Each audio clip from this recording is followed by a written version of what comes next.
Happy Halloween, everybody. This is the first Halloween special I ever do. Today we are going to be playing Akumajō Dracula, aka Castlevania if you're in the States. This will be a deathless run, and although it will have me taking damage in it. It's not going to be a perfect no-hit run, I know, fucking sue me.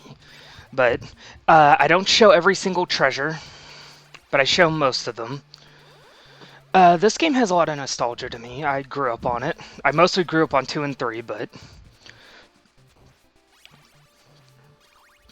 I do have a lot of love for this one. I played it a lot at my brother's. This is the dagger right here. You just fire... I guess I should get into sub-weapons, I guess. The dagger... It just shoots forward. Holy water, which is what we're going to be using for pretty much the whole game, just shoots out kind of toward below you. And it creates a little fireball that kind of lingers for a little bit. It will damage any enemy. It is needed for a boss later on that I would highly recommend you do. I don't know why I spent all this time killing those zombies right there. I probably should have just grabbed that thing right there. The crucifix.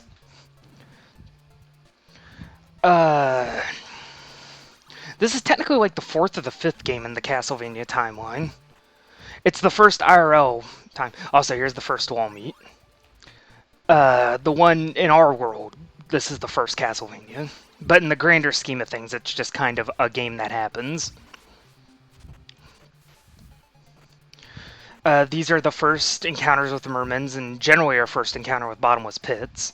Not too treacherous here, but... Oh, don't worry. Later stages will fucking love putting bats and mermen over pits. And later games. This is just a very friendly version of that. Wow, we're almost done with the first stage. We're coming up on the boss here, the giant bat. He's easy. You just grab the axe here. The axe shoots up in an arc. And, well...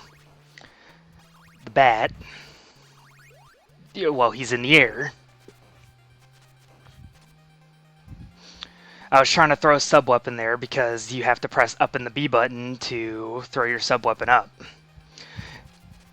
Pressing up also sends you upstairs. It should have maybe been up and jump, maybe, to activate stair climbing.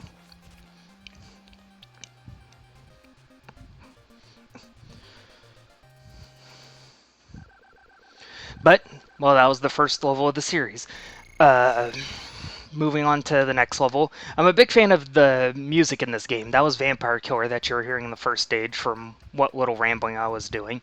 This song is called Stalker. Stalker is a great song. I love it a lot. Usually, I know in Chronicles, specifically on the PS1/X68000, they like combined Stalker and Vampire Killer together, which I actually quite like. I like the idea of that. Here's the next one. This is, I think, the highest value treasure in the game, the crown. 2,000 points. This is back when score kind of mattered in games, a little bit. If you're playing the Famicom Disk System version, it would save your score because you would have a save file. This version does have an easy mode, which reduces knockback and damage, I believe. We are not playing on that, so we are playing on basically original difficulty, like the initial NES release, as well as the Famicom Disk System version released. I don't think I've taken a hit yet. I know I get hit later on. This is post-commentary here.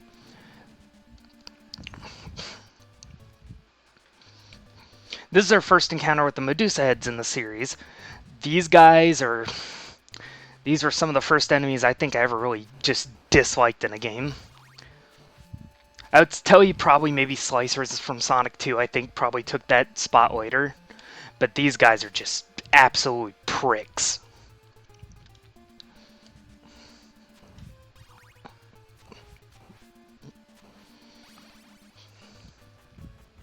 I don't know why I threw that cross there.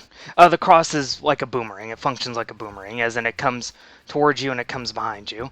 The stopwatch, you use up 5 hearts, more than any other heart. Hearts are your ammunition, by the way. You use up 5 hearts for the stopwatch only to freeze everything. And I think bosses also get frozen in this game. I know in some games they don't get frozen, or at least they'll get slowed down.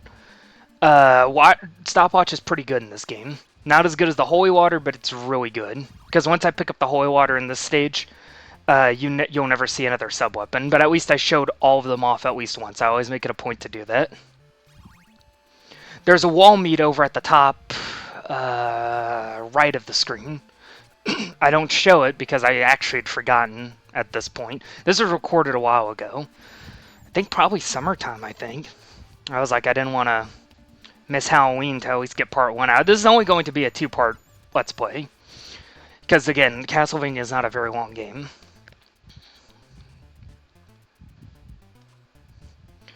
Don't let that little ghost guy come at you. He takes 1,000,000 hits to kill. It's not worth killing him unless you're trying to go for high score for some fucking reason. Yes, it does freeze bosses. I remember now. Because I do it here. And I have the hearts to spare, so... Usually I just spam holy water on the Medusa. But your hearts are ammunition. Usually in every other game, hearts are your health. Meat is your health in this game. Hearts are just your ammunition. They're very nice. They're very good. Oh, we're also on the roof of the castle now. Also, I got an extra life there from points. I'm explaining a lot here because eventually I'm just going to forego any explanations on Classicvania because I intend to cover most of them here on this channel. Eventually, either it be Halloween or otherwise. Like, I'll probably cover Simon's Quest maybe in a couple of months. I'm thinking about it. Or, as they call it there in Japan, Dracula 2, the Accursed Seal. And don't you dare fucking laugh at me for saying Dracula that way. That's how I grew up saying it. We got the holy water now. We're sticking with it for the rest of the game. Wicked Child's may actually be my favorite track in the whole game. Like, it's really phenomenal. Like, Konami did a bang-up job with the soundtrack. Like, the Konami sound team did a gorgeous job. We got Invincibility. Champion Birds make their first appearance here in this series. I love the skeletons. He's like, when are you going to run out and fall apart? Yeah, the skeletons in the original trilogy are always a little derpy. There's another treasure coming up here. I think it's like after Champion Bird. I think next screen?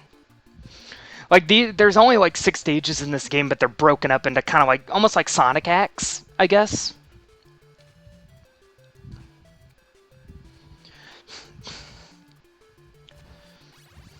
Yeah, it's around here. Yeah, usually I would have gotten it, but again, this was probably my first playthrough in a very long time. I hadn't played the game before this recording. I don't think I had played the game since 2018, I think. I was a little scared of the jump there because I did not want to die, because I was not going to get to the second to last boss without holy water. I mean, yes, there are more chances to get it, but I would like to get triple shot as fast as I pop. Oh, wait, no, treasure I think is coming up here. Yeah, this is the treasure right here. I think I may grab that. I think. Let's see. Nope, I don't grab it, I don't think. These are bone pillars, by the way. We saw them in the previous stage. They're meant to stall you and potentially knock you off with a stray fireball that they may throw at you. They do physical contact damage. It's just, I've never had that happen to me because I never get close enough to bone pillars to do that. This guy's playing fucking chicken with me over here. Also, gorgeous background here. I think these are some of the best looking backgrounds on the system. Like this and like some Rock Band backgrounds. Maybe Mario 3 had some pretty nice looking backgrounds. This is the mummy here, and also this is the last boss we're going to be fighting in part 1. Grab the wall meat there if you need it, although probably suggest holding out. If you're in my position and you have holy water, I'd recommend just staying on those stairs right there. But I guess I'll see you in part 2.